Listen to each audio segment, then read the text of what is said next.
சமீபத்தில்ங்க நீங்கள் எத்தனை பேர் இறை நம்பிக்கை கொண்டவர்கள் எனக்கு தெரியாது, ஏத்திஸ்டா கூட இருந்துட்டு போங்க. ஆனால் இயற்கைன்னு ஒன்று இருக்குல்ல, அதன் மீது நம்பிக்கை இருக்குல்ல நமக்கு, இல்லையா?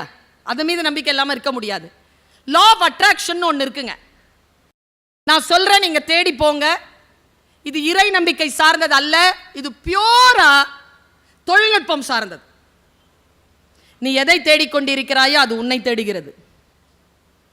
நான் இதை பல தடவை சொல்லியிருக்கேன், யாரும் இதை நம்ப மாட்டீங்க. ஒரு ஸ்கூலில் காலேஜில் போய் ஃபஸ்ட் இயருக்கு பேசிட்டேன் தோழர், 17 years, அப்போ தான் +2 முடிச்சுட்டு வந்திருக்கான். சொன்னேன், பாரு நீங்கள் இன்ஜினியரிங் சேர்ந்துருக்கிற, நீ ஜெயிச்சு பெரிய ஆளாக வரணும், நீ எதை தேடிக்கொண்டிருக்கிறாயோ அது உன்னை தேடுகிறதுன்னு சொல்லிட்டேன். ஒருத்தன் எழுந்து கத்துறான், நிஜமாவா மேடம்? நம்பலாமா மேடம்? நான் எதை தேடுகிறேனோ அது என்னை தேடுகிறதா? நானும் 3 வருஷமாக தேடிட்டு இருக்கேன். ஏய், நான் சொல்ல வந்தது வேறப்பா. விழுந்துருவோமானா விழுந்துருவீங்க. ஏன்னா விழுந்துருவோமோன்றதுக்கு நீங்கள் தேடிட்டு இருக்கிறீங்க, விழறதுக்கான விஷயம் உங்களை தேடிட்டு இருக்கு, அவ்வளோதான். தோத்துருவேன். எச்சரிக்கையாக இருக்கலாமே தவிர அச்சப்படக்கூடாது. எதன் மீது நீங்கள் ரொம்ப ஆழமா நீங்க பதிவு செய்கிறீர்களோ அந்த பதிவு உங்களை வந்து சேரும். உண்மை இது. நீங்க அதை எதுவா வேணாலும் வச்சுக்கோங்க. சமையல் சிறப்பாக இருப்பதற்காக தான் காரணம், நல்லா தூக்கம் வரதுக்காக தான் காரணம். எனக்கு பல நேரங்களில் புரியறது இல்லை. இன்னைக்கு கூட ஒரு அம்மா சொல்லுச்சு, என்கிட்ட ஒரு புக்கு பரிசு கொடுத்துச்சு, உங்கள் பேச்சை கேட்காம நான் தூங்குறதே இல்லைங்க. சொல்லும்போதே அந்த அம்மா கண்ணிலலாம் கண்ணீர். ரொம்ப நன்றி மேடம். 10 வருஷமாக கேட்குறேன் சார் இந்த வார்த்தையை. ஒரு நாள் கண்ணாடிக்கு முன்னால் போய் நின்று என் பேரை நானே சத்தமாக கூப்பிட்டு நான் இந்த வார்த்தையை கேட்டேன் கண்ணாடியில். தூங்க வைக்கவா பேசுகிற? தூங்குறேங்கிறாங்க அவங்க. உலகத்தில் எல்லா பெண்களும் கேட்டு பாருங்களேன், என் பேச்சை கேட்குறவங்க. உங்கள் பேச்சை கேட்காம நான் தூங்குறதே இல்லைங்க. உங்கள் பேச்சை என்னதான் ரகசியம் அது அப்படின்னு பார்த்தா, ஒரு பொண்ணு சான்யோன்னு ஒரு பொண்ணு துபாயில் இருக்கிறா, அவள் தான் எழுதியிருந்தா, இங்கிலீஷில் எழுதியிருந்தா. அதை அவள் சொன்னா, நீ ஆன்மாவுடன் பேசுகிறாய், உன் உயிரில் இருந்து பேசுகிறாய், அதில் பொய்யை கண்டுபிடிக்க முடியவில்லை. உனக்கு தெரியுமா உன் பேச்சு என்பது ஒரு தூக்க மாத்திரை? நீயுமா? சொல்றா, காலையிலிருந்து இந்த உலகம் உன்னால் ஒன்றும் முடியாது, நீ எதற்கும் லாயக்கற்றவள், நீ வெறும் உழைத்து போட மட்டுமே லாயக்கானவள், நீ எதற்குமே சரியாக வரமாட்ட, நீ தோற்று போகவே பிறந்தவள், நீ என்னை நிராகரித்து என்னை கசக்கி பிழிகின்ற பொழுது என் ஆற்றலெல்லாம் வீணாக போகிறதே என்ற மன உளைச்சலில் தூக்கம் வராமல் நான் தவித்து படிக்கின்ற பொழுது இந்த தொலைபேசியில் நீ தோன்றுகிறாய். நீ சொல்கிறாய், இந்த உலகத்திலேயே பேரழகானவள் நீதான், உன்னுடைய ஆற்றல் தான் உன் வாழ்க்கையை வடிவமைக்கப் போகிறது, நீ தோற்கக்கூடாது, நஷ்டம் வரலாம், வாழ்க்கை எதிர்கொள், நாளை விடியல் உனக்காகத்தான் என்று நீ சொல்லுகின்ற பொழுது என் மனம் அமைதியாகிறது. நான் அடுத்த விடியலுக்காக காத்திருக்கின்ற பொழுது ஆழ் மன உறக்கத்தில் போகிறேன். ஒரு பாயிண்ட் இருக்கு, வாசிப்பு நம்மை ஆழ் மனதிலே சில எழுச்சியை வரவழைக்கும், சில அமைதியை வரவழைக்கும். சில முடிவுகளை எடுப்பதற்கு முன்னால் நமக்கு சில வார்த்தைகள், சில வாசிப்புகள் அவசியம். இந்த உலகத்தில் மிகப்பெரிய கிரிக்கெட் வீரன் வெஸ்ட் இண்டீஸ், அவன் சொல்றாங்க, நான் 300 பக்கமாவது ஒரு மாதத்திற்கு படித்து விடுகிறேன். வாசிக்கின்ற பழக்கம் கொண்டவர்களுக்கு முன்னால் இருக்கின்றவர்களுடைய பேச்சு எப்படி இருக்கிறது, ஏன் இப்படி இருக்கிறது என்பது புரிந்து போகும். நான் இப்படி சொல்றேன், நான் வாசிப்பாளரும் ஸ்போர்ட்ஸ் ரெண்டுத்துலேயும் நான் இருக்கிறவர். நான் சொல்கிறேன், இந்த ரெண்டுத்தில் தான் 100% நீங்கள் இருக்க முடியும். ஓட்டப்பந்தயத்தில் ஓடும்போது வேறு எதை பற்றியும் யோசிக்க முடியாது, புத்தகத்தை வாசிக்கும் போது வேறு எதை பற்றியும் யோசிக்க முடியாது. 100% நீங்கள் இருக்க முடியும்னா வாசிப்பில் தான் நீங்கள் இருக்க முடியும். லா ஆஃப் அட்ராக்ஷன்ற ஒரு விஷயத்தை நான் சமீபத்தில் நினைத்து பார்த்து நான் உருகுகிறேன். மனதை தூய்மையாக வைத்துக் கொள்ளுங்கள், ஆழமான எண்ணங்களில் உறுதியாக இருங்கள். நான் உங்கள் எல்லாரையும் பார்த்து கேட்குறேன், எத்தனை பேருக்கு கார் ஓட்ட ஆசைங்க? இல்லை, வெக்கப்படாதீங்க. அதுவும் எப்படி தெரியுமா சார்? ஆடி கார் இல்லை, ஒரு பென்ஸ், மெர்சிடிஸ் பென்ஸ் ஒரு 80-90 வச்சுட்டு நல்ல சத்தமாக ஸ்டீரியோ போட்டுட்டு நல்ல கூலிங்கோட ஒரு வெஸ்ட் கோஸ்ட் ரோட்டில் எந்த ஒரு டிஸ்டர்பன்ஸ் இல்லாமல் அப்படியே ஓட்டிகிட்டு போனோன்னு எத்தனை பேருக்கு ஆசை? நல்ல கை தூக்குங்க. ஏன்னா நிறைய எல்லாருக்கும் ஆசை தான். ஏன் தெரியும், எங்கே தெரியுமா பிரச்சனை? இப்படி யோசிக்கிறவங்க தான். நம்ம சின்ன வயசுலேருந்தே நமக்கு யோசனை, சின்ன வயசுலேருந்தே நமக்கு கார் ஓட்டணும்னு ரொம்ப பேருக்கு ஆசை, வண்டி ஓட்டணும்னு ரொம்ப பேருக்கு ஆசை. ஆனால் என்னன்னா நம்மள 60% டிரைவர் ஆயிடுறோம். ஏன் தெரியுமா? ஆசைப்படுறோம், யார் கார அதை யோசிக்கிறது இல்லை. அதனால அது டிரைவர் ஆயிரும். நாம யோசிக்கும் போது எப்படி யோசிப்பீங்க? டீட்டெயிலாக யோசிங்க. என் காரு நான் சொந்தமாக சம்பாரித்து வாங்கினது, இந்த பிராண்டு, இந்த இது யோசனை வரணும் அப்படின்னு சொன்னாலே, இந்த ஒருமுகத்தன்மை வரணும்னாலே ஒருத்தருக்கு இந்த நவயுக காலத்தில் வாசிப்பு பழக்கம் தேவைப்படுகிறது. என் பையன் சொன்னாங்க, அவங்க அப்பாட்ட 5 வயசில் பல்லார்னு ஏதோ செஞ்சுட்டான்னு அடித்தார். பையன் சூப்பராக சொன்னான். ஒரே வார்த்தை தான் சொன்னான், சைலண்டாக சொன்னான், அழற குரலில் சொன்னான். ஆனால் சொல் முக்கியமானது. எனக்கு கொஞ்சம் விழிப்பு இருந்ததால் கேட்டேன், கோமா இருக்கும்போது அடிக்காதீங்கப்பா. நைட்டு சாப்பாடு கொடுக்கும்போது கேட்டேன், ஏண்டா தம்பி அப்படி சொன்னேன்? தப்பு தான் செஞ்சேன், கோமா இருக்கும்போது கூடுதலாக அடிச்சிடறாருமா. இப்போ புரியுதா? சொல் புரிகிறது இல்லையா? கோபமாக இருக்கின்ற பொழுது தண்டனை வழங்கக்கூடாது. வாத்தியார் கோபமாக இருக்கும்போது பேப்பரை திருத்தக்கூடாது. தெரியுதா இல்லையா? அதுவும் முக்கியமாக யார் மேலே கோபமாக இருக்கிறோமோ அவங்க பேப்பரை திருத்தவே கூடாது. வார்த்தைகள் நமக்கு புரிய தொடங்குகின்றன. இன்னும் ரொம்ப நல்லா சொல்றேன் பாருங்க. யார் கல்வியாளர்கள் தெரியுமா? யார் எந்த டோன்ல பேசினாலும் ப்ரொவோக் ஆகாம இருக்கிறோமோ அவங்க தான் கல்வியாளர்கள். வீரத்துக்கும் வன்முறைக்கும் இருக்குமான வித்தியாசமே அதுதான். ஒருத்தன் ஒரு 2 வினாடி கோபத்தை கட்டுப்படுத்துகிறானா அவன் வீரன். கட்டுப்படுத்த தெரியாதவன் வன்முறையாளன். இப்படி சொல்லித் தருகிறது எனக்கு புத்தகம். எதையோ வாசிக்கிறேன், ஏதோ கொண்டு வந்து என்னை ஒரு இடத்தில் புத்தகம் என்னை சிந்திக்க வைக்கிறது. நான் தலை குனிந்து படிக்கக்கூடிய புத்தகம் என்னை தலை நிமிரச் செய்கிறது. பல நேரங்களில் நான் பார்த்திருக்கிறேன், நான் தோற்ற இடங்கள் எல்லாம் நான் தோற்கக்கூடாத இடங்கள் தான். நான் ஒரு விஷயத்தை சொல்லித்தரேன் உங்களுக்கு. இங்கே அந்த புக்கு இருக்கான்னு தெரியல. கெவின் ஒருத்தர் எழுதின புக்கு, பிளைண்ட் ஸ்பாட் அப்படின்னு புக்கு. முடிஞ்சா தேடி எடுத்துக்கோங்க இருந்தா.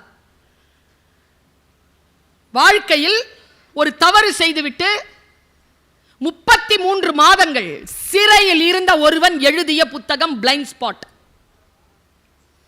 அவன் எழுதுறான், இந்த தவறை நான் செய்யாமல் இருந்திருக்கலாம், ஆனால் நான் செய்யாமல் இருந்திருக்கக்கூடிய சூழலை என் மனம் ஏற்றுக்கொள்ளவில்லை, நான் அந்த தவறை செய்துவிட்டேன் அப்படின்னு சொல்லிட்டு பிளைண்ட் ஸ்பாட் அப்படின்னு ஒரு விஷயத்தை அவன் பட்டியலிடுறான். 18 பட்டியல் போடுறான். அந்த பிளைண்ட் ஸ்பாட்ல நீங்க பார்த்தீங்கன்னா கரும் புள்ளி, குருட்டு புள்ளி, கண்ணுக்கு தெரியாது. நீங்க காலையில் ஏதாவது தேடுவீங்க, கிடைக்காது. உங்க வீட்டில் கேட்பீங்க, எங்கம்மா வச்ச? அங்கதான் இருக்கும், தேடுங்க. இப்போ அங்கதான்றது எங்கன்னு நமக்கு தெரியாது, தேடிக்கிட்டே இருப்போம். பிளைண்ட் ஸ்பாட் இங்க தானே இருக்கு, ஐயோ இங்க தான் இருக்கா, எனக்கு தெரியவே இல்லை. Blind spot. அந்த பிளைண்ட் ஸ்பாட் எந்தெந்த வகையில் வருகிறது என்று பட்டியல் போடுகிறான். செலிபிரிட்டி பிளைண்ட் ஸ்பாட்னு ஒன்று இருக்குங்க. ஒருத்தவங்க வந்து சொல்றாங்க, நான் சொல்கிறேன் உங்கள் நகைகளை இங்கே அடகு வையுங்க. சொல்றவர் பெரிய நடிகர், செலிபிரிட்டி. வெள்ளையா இருக்கிறவன் போய் சொல்ல மாட்டான், இங்கிலீஷில் பேசுகிறவன் புத்திசாலி. இதெல்லாம் நமக்கு ஃபீட் பண்ணியிருக்கு. செலிபிரிட்டி ஏதாவது சொல்லிட்டாங்கன்னா உடனே அதை கேட்டுக்கலாம். அடிப்படையில் செலிபிரிட்டி பிளைண்ட் ஸ்பாட்னு ஒன்று இருக்கு, ஜெனராசிட்டி பிளைண்ட் ஸ்பாட்னு ஒன்று இருக்கு. ஜெனராசிட்டி பிளைண்ட் ஸ்பாட் என்ன தெரியுமா? கெவின் சொல்கிறான், ஒரு பாவம் செய்துவிட்டு கோயிலில் போய் ஒரு 10 ரூபாவை போட்டுறது, ஒரு நன்மையை செய்கிற ஒருத்தனுக்கு சாப்பாடு வாங்கி கொடுத்துறது. நான் எவ்வளோ நன்மையை செஞ்சிட்டேன், அதனால் நான் செய்த பாவம் எல்லாம் போகுமா போவாது, அது blind spot. Biased blind spot. பொம்பளை பிள்ளை, அது பாவம், அவன் கிராமத்துலேருந்து வந்தான், அவன் தப்பு செய்ய மாட்டான். இவன் நகரத்துலேருந்து வந்தான், பாவம், இப்போதான் இவனுக்கு. இந்த பயஸ்டு ஜெண்டர் பிளைண்ட் ஸ்பாட்.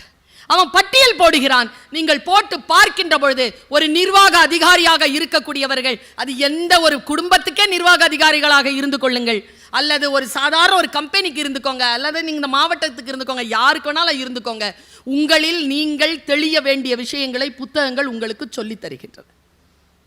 மனிதர்களிடத்தில் இன்றைக்கு சொல்லித் தருவதற்கு பல விஷயங்கள் இல்லை, புத்தகங்கள் வெளிப்படையாக நமக்கு சொல்லித் தருகின்றன. அதனால் தான் சொல்லுகிறேன், ஒரு புத்தகம் ஜெயகாந்தன் சொல்கிறார். நான் இப்படி சொல்றேன், எத்தனை பேர் அதை மனம் உருகுகிறீர்கள் எனக்கு தெரியாது. இப்போ நான் இதை சொன்னேன்னா சில பேருக்கு ராத்திரியில் தூக்கம் வராது. ஜெயகாந்தன் சொல்கிறார், குழந்தை இறப்பு என்பது ஒரு மனிதன் வாழ்க்கையில் பார்க்கக்கூடாத ஒன்று.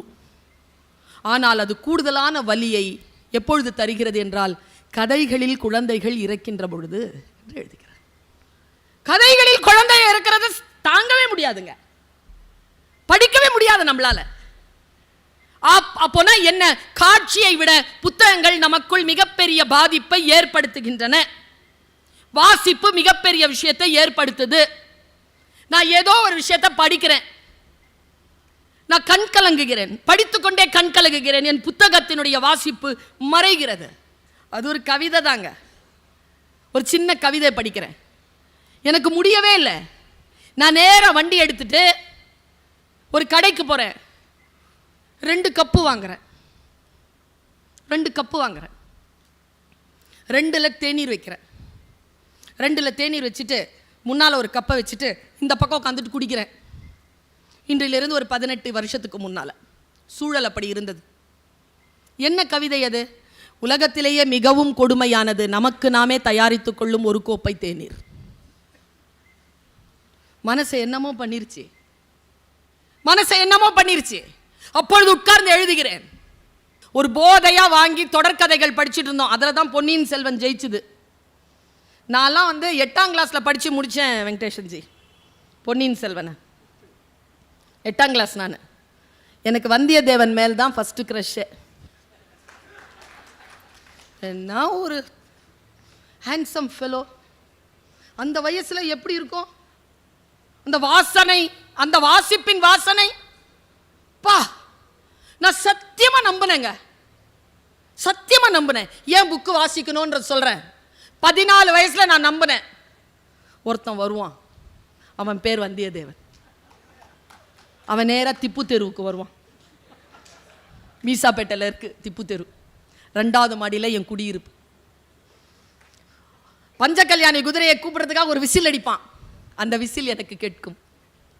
நான் ஓடி மேலேருந்து பார்ப்பேன். ஏ பேபி கம் அப்படின்னு கூப்பிடுவான். நான் மேலேருந்து பஞ்சகல்யாணி குதிரையில் குதிச்சு என்னை கூட்டிட்டாமன் தேசாந்திரமாக எங்கேயாவது கூப்பிட்டு போயிடுவான்லாம் 14 வயசில் நம்பி இருக்கிறேன் பாரு.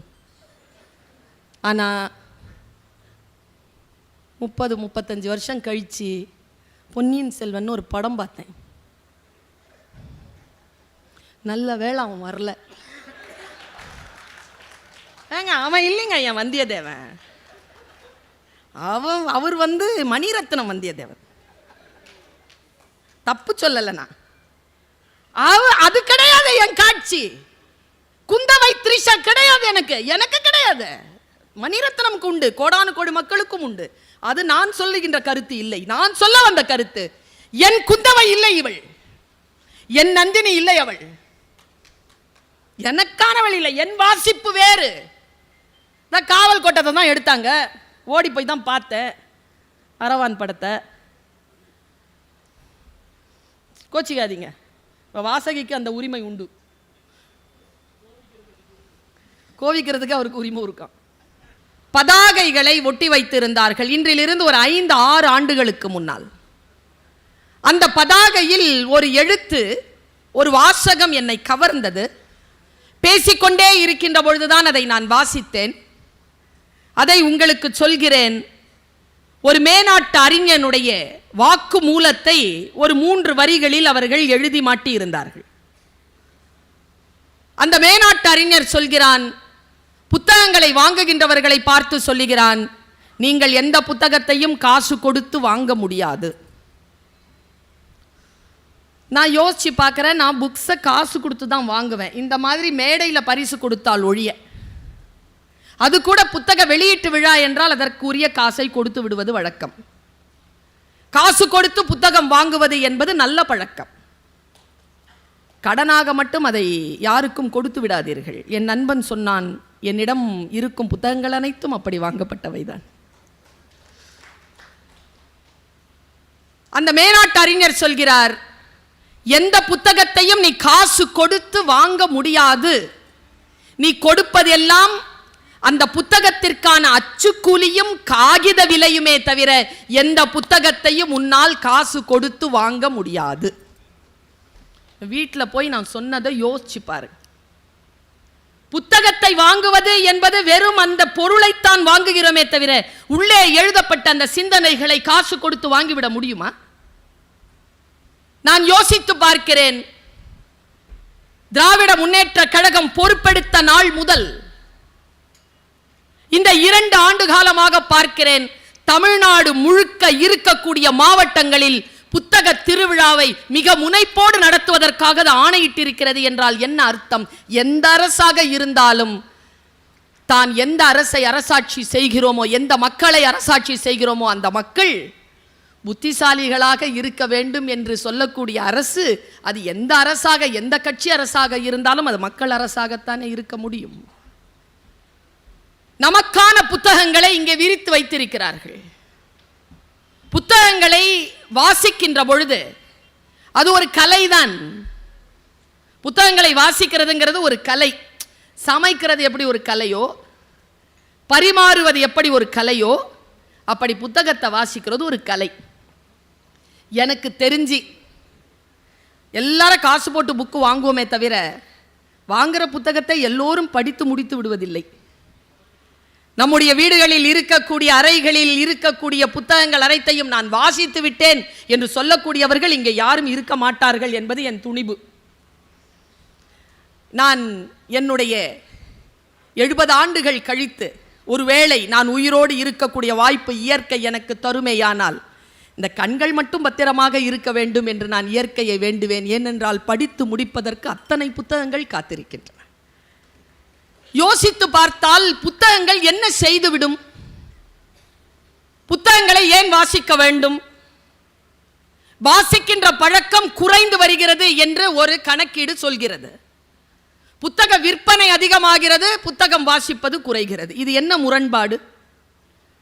ஏதேனும் ஒரு புத்தகத்தை பார்த்தவுடன் அந்த புத்தகத்தை என்று வாங்கி விடுகிறோமே தவிர அதை படித்து முடிக்கின்ற ஆளுமை நம்மில் சில பேருக்கே உண்டு. ஒன்று சொல்லுகிறேன், பெண்களுக்கு சொல்லுகிறேன், புத்தக வாசிப்பை கையில் எடுத்துக்கொள்ளுங்க. அப்போதான் முன்னால் இருக்கிறவன் என்ன பேசுறான்னு நமக்கு புரியும். பல நேரங்களில் முன்னால் இருக்கிறாள் பேசுறது நமக்கு புரியறதில்லை. ஊரிங் அப்படிங்கிற ஒரு வார்த்தையை கேள்விப்பட்டேன். நான் என்னடா இதுன்னு தேடி பார்த்தேன். பெண்களுக்கு எக்ஸ்க்ளூசிவா சொல்றேன். இருக்கிறீங்களா? ரொம்ப எக்ஸ்க்ளூசிவா சொல்றேன். ஏ பெண், சரி வேற யார் வேணாலும் வச்சுக்கோங்க. ஏ பின்னு ஒருத்தன் இருக்கிறான், இல்ல ஒருத்தி இருக்கிறா. ஏவை ஏமாத்துறாங்க, நல்லா ஏமாத்துறாங்க, அன்பு வச்சு ஏமாத்துறாங்க. அவங்க எப்படிலாம் ஏமாறுவாங்களோ அப்படிலாம் ஏமாத்துறாங்க. இந்த ஏலியும் பிலியும் யார் வெட்கப்பட வேண்டியவர்கள்? யாரு? பி தானே. ஏன்னா பி தான் ஏமாத்துறான். சரி, இது ஏக்கு தெரிஞ்சு போச்சு. ஏ தன்னுடைய வேலையை பார்க்க ஆரம்பிச்சிட்டாங்க. கொஞ்சம் காலம் போகுது. இந்த பி என்ன பண்ணுது? மறுபடியும் ஏ கிட்ட வருது. ஏ கிட்ட வந்து அதே வேலையை ஆரம்பிக்குது. இந்த ஏ பழசெல்லாம் மறந்துட்டு பியோட மறுபடியும் பழகி ஆரம்பிச்சு மறுபடியும் ஏமாறுதுன்னு வச்சுக்கோங்க. இப்போ வெக்கப்பட வேண்டியது யாரு? இதுக்கு தான் ஊவரிங்னு பேரு. ஒரு புத்தகத்தை வாசிக்கின்ற பொழுது ஒரு சொல்லை நான் கண்டுபிடிக்கிறேன். ஒரு சொல்லை கண்டுபிடித்து அதனோடு பயணம் செய்கின்ற பொழுது வாழ்க்கையில் தடம் மாறுகின்ற பல விஷயங்களுக்கான விளக்கம் எனக்கு கிடைத்து போகிறது. புத்தகம் இதைத்தான் செய்யும். புத்தகம் என்பது என்ன தெரியுமா? அது ஸ்டக் ஆகி இருக்கக்கூடிய ஒரு மோட்டார் பம்பை ஆன் பண்ற மாதிரி. ஆன் பண்ணணும்னா முதல்ல ஒரு சொம்புல இருக்கிற தண்ணியை போடுவாங்க நம்ம அண்ணன்மார்கள்லாம். போட்டு மூடி ஆன் பண்ணீங்கன்னா குபு குபுன்னு தண்ணி வெளியில வரும். முதல்ல எந்த தண்ணி வரும்? போட்ட சொம்பு தண்ணி வரும். அப்புறமா எந்த தண்ணி வரும்? உள்ளிருந்து ஊத்து வரும். புத்தகம் போடப்படுகின்ற சொம்பு தண்ணீர் போன்றது. ஸ்டக்காகி இருக்கக்கூடிய நம்முடைய மனநிலையை அழுத்தி அகற்றி உள்ளே இருக்கின்ற நம்முடைய ஆழமான அறிவை நமக்கு வெளிப்படுத்துகின்ற பேராற்றல் புத்தகங்களுக்கு மட்டுமே உண்டு. நான் சில புத்தகங்களை வாசித்து, முக்கியமா ஐயா எழுதி இருக்கக்கூடிய வேள்பாரி எல்லாம் வாசிக்கின்ற பொழுது நாம் இவ்வளவு பெரிய வரலாற்றுக்குரியவர்களா? நமக்கு இவ்வளவு பெரிய பாரம்பரியம் உண்டா என்கின்ற ஒரு சுய பெருமையை அந்த புத்தகம் நமக்கு தருகிறது. அவருடைய காவல் கோட்டம் பார்க்கிறேன். ஆழமாக அதை வாசித்து போகின்ற பொழுது நம்முடைய வாழ்க்கையில் நம்முடைய பாரம்பரியம் எவ்வளவு ஆழமானது, எவ்வளவு விஸ்தாரமானது என்பதனை ஒரு ஆய்வியல் அறிஞராக நின்று கதை வழியாக நமக்கு சொல்லக்கூடியது அந்த புத்தகம் வழியாக நமக்கு வந்து சேர்க்கிறது. நான் இப்படி சொல்கிறேன், ஒரு புத்தகம் என்பது வெறும் அரை மணி தியாலத்தில் நாம் படித்து முடிக்கக்கூடிய விஷயமாக கூட இருக்கலாம். ஆனால் அந்த புத்தகம் எழுதுவதற்கு குறைந்தபட்சம் 6 மாதம் ஆகும். 6 மாதம் ஒரு மனிதனுடைய ஆழமான அனுபவம் தான் அரை மணி தியாலத்தில் நாம் படித்து முடிக்கக்கூடிய ஒரு புத்தகமாக நமக்கு வந்து சேர்கிறது. மிகுந்த கண்ணியத்துடனும் மிகுந்த நட்புறவுடனும் மிகுந்த நன்றி உணர்வுடனும் புத்தகத்தை கையில் எடுக்க வேண்டும். சரி, எந்த புத்தகத்தை? நான் இப்படி சொல்றேன், அதிர்ச்சி அடையாதீங்க. இப்போ ஒரு புக் இருக்கு, காலில் பற்றுச்சு, என்னப்பா பண்ணுவோம்? தொட்டு கும்பிடுவீங்களா? சரி, வழிபாட்டு மொழிகள் இருக்கு இல்லையா, சமஸ்கிருதம், அரபி, அதில் ஏதோ எழுதி கீழே ஒரு துண்டு பேப்பர் கிடக்குது, கால் பற்றுச்சு. அந்த மதம் சார்ந்தவர்கள் என்ன செய்வாங்க? எடுத்து, நான் மொழி ஆசிரியை, ஒரு புத்தகத்தை எப்படி வாசிக்கணுங்கிறத சொல்கிறேன். புத்தகத்தை வாசித்தால்தான் பல புத்தகங்களை காலையில் போட்டு மிதிக்க வேண்டும் என்கின்ற நிலையில் சில புத்தகங்கள் இருப்பது நமக்கு தெரியும். சில புத்தகத்தை கிழித்து நெருப்பில் போடலாம் என்பது தெரியும். மொழி என்பது உயர்ந்ததாக இருக்கலாம், ஆனால் அந்த மொழியினுடைய கண்டென்ட் இருக்குல்ல, அதுதான் பார்க்கப்பட வேண்டும். ஒருவேளை அரபியிலோ சமஸ்கிருதத்திலோ கெட்ட வார்த்தை எழுதி போட்டிருந்தாங்கன்னா வாசிக்க தான் தெரியுமே தவிர பொருள் தெரியாது. நம்மில் பல பேருக்கு பொருள் தெரிந்து வாசிப்பது, பல பேருக்கு வாசிக்கவே தெரியாது. வாசித்து பொருள் புரிகின்ற பொழுது நம்முடைய உலகம் மாறுகிறது. நான் இப்படி சொல்கிறேன், ஒரு மிகப்பெரிய அறிஞர்கள் புத்தகத்தை பற்றி என்ன பேசி இருக்கிறார்கள். நான் இங்க வரணுங்கிறதுனால கொஞ்சம் ஹோம்வொர்க் பண்ணேன். 1 கோடி ரூபாய் கிடைத்தால் என்ன செய்வீர்கள் என்று கேட்டபொழுது ஒரு நூலகம் கட்டுவேன் என்று பதிலளித்தார் மகாத்மா. பெண்களின் கரண்டியை பிடுங்கி விட்டு புத்தகம் கொடுத்தால் போதும் என்றார் தந்தை பெரியார். 1 கோடி ரூபாய் கொடுத்தா என்ன பண்ணுவீங்கன்னு கேட்டதுக்கு இவங்கெல்லாம் இப்படி பதில் சொல்றாங்க. தனிமை தீவில் தள்ளப்பட்டால் என்ன செய்வீர்கள் என்று கேட்டபொழுது புத்தகங்களுடன் மகிழ்ச்சியாக வாழ்ந்துவிட்டு வருவேன் என்று பதிலளித்தால் ஜவஹர்லால் நேரு. என் கல்லறையில் மறக்காமல் எழுதுங்கள், இங்கே ஒரு புத்தக புழு உறங்கிக் கொண்டிருக்கிறது என்றார் ரசல். மனிதனின் ஆகப்பெரிய கண்டுபிடிப்பு எது என்று வினவப்பட்ட போது சற்றும் யோசிக்காமல் புத்தகம் என்று பதிலளித்தார் ஐன்ஸ்டீன். வேறு எந்த சுதந்திரமும் வேண்டாம், சிறையில் புத்தக வாசிப்பை மட்டும் அனுமதிக்க வேண்டும் என்றார் நெல்சன் மண்டேலா. பிறந்த நாளுக்கு என்ன வேண்டும் என்று கேட்டபொழுது புத்தகங்கள் வேண்டும் என்று தயக்கமின்றி லெனின் கூறிட குவிந்தன பல லட்ச புத்தகங்கள் என்று வரலாறு சொல்கிறது. புத்தகங்கள் நம்மை என்ன செய்யும் என்பதனை வாசித்து பார்த்தால் தான் புரியும். சுந்தர ராமசாமியினுடைய ஆண்கள் பெண்கள் குழந்தைகள் என்ற புத்தகத்தை நான் வாசிக்கின்ற பொழுது எனக்கு வயது 30. நான் சத்தியத்திற்கு சாட்சி சொல்கிறேன், அந்த புத்தகத்தை வாசித்துவிட்டு நான் 36 மணி நேரம் எதுவும் செய்யாமல் அமைதியாக உட்கார்ந்து இருந்திருக்கிறேன். டால்ஸ்டாயினுடைய அண்ணா கரினினா படித்து முடித்துவிட்டு 48 மணி நேரம் குளிக்க கூட இல்லாமல் ஒரு இடத்திலேயே உட்கார்ந்து இருந்திருக்கிறேன் நான். புத்தகங்கள் நம்மை இதைத்தான் செய்யும், உள்ளே நுழைந்து நம்மை விசாரிக்கும். நாம் யார் என்பதனை இந்த உலகத்திற்கு தரக்கூடிய அற்புதமான விஷயமாக புத்தகங்கள் திகழ்கின்றன. வாசிக்கின்ற பொழுதுதான் மற்றவர்கள் சொல்லுவது வேறு, அதில் எழுதப்பட்டது வேறு நமக்கு தெரியும். நம்ம எல்லாரும் பேச்சில் மயங்கியவர்கள், வாசிக்கிற பழக்கம் குறைவு. நிறைய வாசிக்கிறவங்க பேச்சை கேட்க மாட்டாங்க, பார்த்துருக்கீங்களா? நிறைய வாசிக்கின்ற பழக்கம் யாருக்கு இருக்கிறதோ அவர்கள் யார் பேச்சை கேட்க வேண்டும், யார் பேச்சை கேட்க கூடாது என்று பிரித்தறியக்கூடிய ஆளுமை மிக்கவர்களாக இருக்கிறார்கள்.